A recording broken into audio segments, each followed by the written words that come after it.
Hello dear student, welcome to Concept Point. Today I am going to discuss equation which were asked in the board exam 2024. Question paper code 30/11. क्या दिया गया है? A pole 6 metre high is fix on the top of a tower. मतलब एक tower है, उस tower के ऊपर एक पोल फिक्स किया गया है। ठीक है, तो पहली बात कि टावर पहले ड्रॉ किया जाए। तो suppose that this is the tower, एक टावर है और इस टावर के ऊपर से एक पोल रखा गया है। इसी के ऊपर एक पोल बना दिया जाए। तो देखो, आप सपोज कर लो कि एक पोल है जो कि टावर के टॉप पर रखा हुआ है। चलिए, अब आगे क्या बोला गया उसके बाद ना, उसके बाद क्या बोला गया है आपका क्वेश्चंस में, क्या बोले गए थे कि एक पोल है। तो आप सपोज कर लो कि ये ए टू बी जो है वो पोल है और बी टू सी जो है वो टावर है। This is tower. ठीक है, ये टावर है और ये जो ऊपर आप देख रहे हो वो पोल है। तो अब आगे क्या बोला गया है? 6 मीटर, ये पोल का जो हाइट दिया गया है that is equal to 6 metre. A pole 6 meter high is fixed on the top of a tower. The angle of elevation of the top of the pole observed from the point P on the ground is 60 degree. मतलब पोल के top को, तो पोल का top को जब देखा जाता है तो एंगल ऑफ एलिवेशन जो है वो पाया जाता है कितना degree? From A point on the ground. तो आप सपोज कर लो कि आप इस पॉइंट से देख रहे हो इसके टॉप को, तो देखने पर एंगल जो बनता है वो कितना बनता है आपका? 60 डिग्री बनता है। ठीक है, यानी कि angle of elevation is given which is equal to 60 degree. ठीक है, तो देखो आप सपोज कर लो कि एंगल ऑफ एलिवेशन हो गया दैट इज गिवन हियर ना। ये हो गया आपका एलिवेशन, मतलब ये जो एंगल जो आप देख रहे हैं वो 60 डिग्री हो गया। चलिए, इस 60 degree and the angle of depression of the point P from the top of the tower is 45 degree. और इस टावर के टॉप को, इस टावर के टॉप को and the angle of depression of the point P from the top of the tower, मतलब tower के top से जब देखा जाता है सेम पॉइंट को, suppose that this point is here P. तो इस बार डिप्रेशन दिया गया, angle of depression is given here which is equal to how much? Depression दिया गया 45 डिग्री, मतलब सेम पॉइंट को देखा जाता है तो इस बार डिप्रेशन बनता है 45 डिग्री का। देखो, तो इस बार हो गया आपका ये जो देख रहे हो आप एंगल, एंगल हो गया 45 डिग्री और एंगल ऑफ डिप्रेशन, मतलब ये वाला जो एंगल देख रहे हैं 45 डिग्री होगा। एक्चुअली में डिप्रेशन जब भी बनता है तो एक इमेजिनरी लाइन इस तरह से हॉरिजॉन्टल लाइन होगा, ये वाला एंगल 45 डिग्री होगा। तो ये भी ऑटोमेटिक कितना हो जाएगा? 45 डिग्री बाई अल्टरनेट।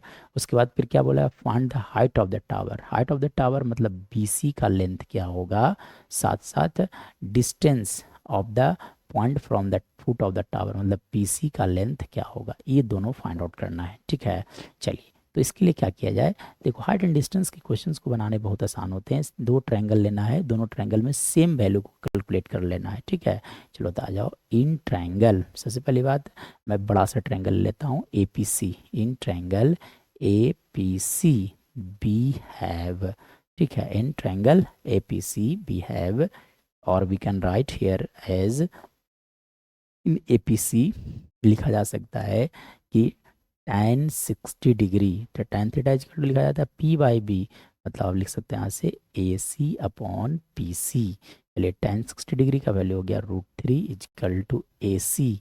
AC को आप लिख सकते हैं यहाँ से AB प्लस BC बाई लिख दो आप यहाँ से PC, मतलब √3 इजकल टू लिखे जा सकते हैं 6 प्लस BC/PC ना। यानी कि यहाँ से कहा जा सकता है कि √3 PC equal to 6 plus BC।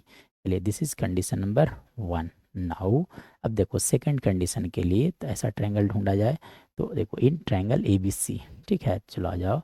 In triangle ABC, अब देखो इस ट्रायंगल APC, एक्चुअली में APC, APC में फिर से आप फाइंड कर लो tan 45 डिग्री इजिकल टू क्या लिखे जा सकते हैं? BC/PC। ओवरऑल tan 45 का वैल्यू 1 होता है, मतलब आप लिख सकते हो BC/PC। तो यहाँ से लिखे जा सकते हैं PC equal to BC। This is condition number 2। चलो आप देखो, तो PC की जगह BC रख सकते हो, यानी कि √3 BC इजिकल टू आप लिख सकते हो 6 प्लस BC। BC मतलब क्या हो गया, हाइट ऑफ द टावर, ठीक है। चलिए तब आप क्या करो, BC को एक तरफ भेज दो, यानी कि √3 BC minus BC equal to लिखे जा सकते हैं 6, मतलब ओवरऑल BC कॉमन लिया जाए तो √3 - 1 इक्वल टू 6, मतलब यहाँ से BC इक्वल टू लिखा जा सकता है 6/√3 - 1। रेशनलाइज कर लो आप, तो √3 + 1 डिवाइडेड बाई √3 + 1, यानी कि इसका वैल्यू आ गया 6 इंटू √3 + 1 डिवाइडेड बाई 2 लिखे जा सकते हैं, ठीक है। यानी कि देखो यहाँ से 3 टाइम्स कैंसिल आउट हो गए। मतलब ओवरऑल अगर मैं बात करूँ तो यहाँ से हमारा आंसर जो होगा वो क्या लिखा जा सकता है कि देखिए, यानी कि BC का जो वैल्यू आ गया that is equal to 3 into √3 + 1, और अकॉर्डिंग टू द क्वेश्चन √3 का वैल्यू लेना है 1.73। सो BC इक्वल टू लिखे जा सकते हैं 3 इंटू 1.73 + 1, मतलब 3 इंटू 2.73, मल्टीप्लाई करने पर 9 टाइम्स, और यहाँ से लिखे जा सकते हैं 3 इंटू 7 दैट इज़ 21, 3 इंटू 6 यानी कि 8.19 metre. Hence we can say that height of tower, height of tower, height of height of tower that will be equal to how much, 8.19 metre. चलिए हाइट ऑफ टावर आ गया। अब calculate कर लो आप distance, distance of point P, distance of point P from tower that is equal to how much, PC, और PC और BC बराबर था, मतलब PC का जो वैल्यू हो गया वो भी कितना आ गया 8.19 metre. So this is our final answer.